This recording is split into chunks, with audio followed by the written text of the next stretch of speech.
नमस्कार मित्रांनो, स्वागत आहे तुमचं आताच्या ब्रेकिंग न्यूजमध्ये.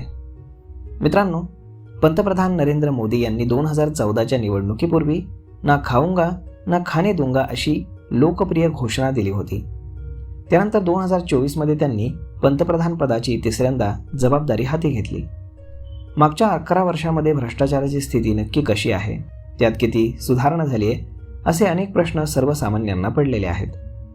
तर जगभरातील 180 देशांमध्ये होणाऱ्या भ्रष्टाचाराची माहिती गोळा करून ग्लोबल ट्रान्सपरन्सी या संस्थेकडनं दरवर्षी एक अहवाल सादर केला जातो. 2025 सालामध्ये कुठल्या देशात भ्रष्टाचाराची स्थिती कशी होती याची यादी तयार करण्यात आलेली आहे. दक्षिण सुदान आणि सोमालिया हे जगातील सर्वात भ्रष्ट देश म्हणून गणले गेलेत.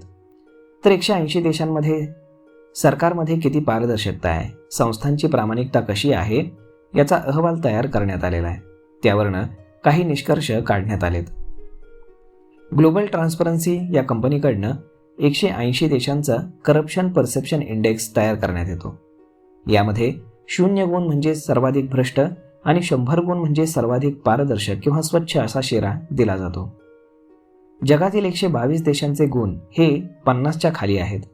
याचा अर्थ 2/3 देश हे अधिक भ्रष्ट असल्याचं आपल्याला पाहायला मिळतं. ग्लोबल ट्रान्सपरन्सीच्या अहवालानुसार भारताची स्थिती आता पूर्वीपेक्षा सुधारली आहे. 2025मध्ये भारताला केवळ 39 गुण देण्यात आले होते. 180 देशांच्या यादीमध्ये भारत आता 90व्या क्रमांकावर आहे. 2024 नंतर भारताच्या स्थितीमध्ये सुधारणा झाल्याचं सांगण्यात येत आहे. मागच्या 3 वर्षांपासून भारताच्या स्थितीमध्ये मोठ्या प्रमाणात सुधारणा झाली आहे. मागच्या 3 वर्षामध्ये भारताच्या स्थानामध्ये सकारात्मक बदल झालेले आहेत. 2023 साली भारत भ्रष्टाचार धारणा निर्देशांक म्हणजेच करप्शन परसेप्शन इंडेक्समध्ये 93व्या स्थानावरती होता. 2024 साली ही संख्या घसरून भारत 92व्या स्थानावरती तर आता 90व्या स्थानावरती आला आहे. परंतु ही सुधारणा कोणकोणत्या मुद्द्यांवर झाली याची अद्याप माहिती समोर येऊ शकलेली नाही. यामध्ये डेन्मार्क हा 85व्या स्थानी आहे, तर फिनलँड, त्यानंतर सिंगापूर आणि न्यूझीलंड आणि नॉर्वे हे देश सगळ्यात जास्त स्वच्छ म्हणून गणले गेलेले आहेत.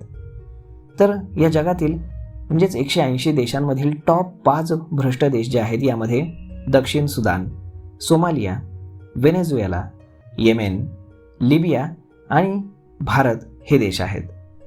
युरोप आणि अमेरिकेमध्ये भ्रष्टाचाराची प्रकरणं वाढत जात आहेत.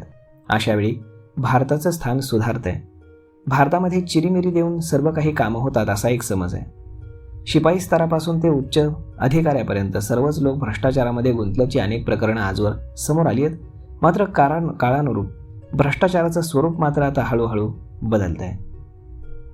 तर मग मित्रांनो, अशा पद्धतीने जर आपण पाहिलं तर जगातील सर्वात भ्रष्ट देशांच्या यादीमध्ये भारत कितव्या स्थानावर आहे आणि पंतप्रधान मोदी पंतप्रधान झाल्यापासून गेले काही वर्षांमध्ये कशा पद्धतीनं बदल झाला आहे हेच या व्हिडिओमध्ये आपण जाणून घेतलं आहे. तर मग मित्रांनो, हा व्हिडिओ, ही माहिती तुम्हाला कशी वाटली हे तुम्ही आम्हाला कमेंट करून नक्कीच सांगा. आणि जर आवडली असेल तर आपल्या जवळच्या मित्रमंडळींसोबत देखील हा व्हिडिओ तुम्ही शेअर करायला विसरू नका. धन्यवाद.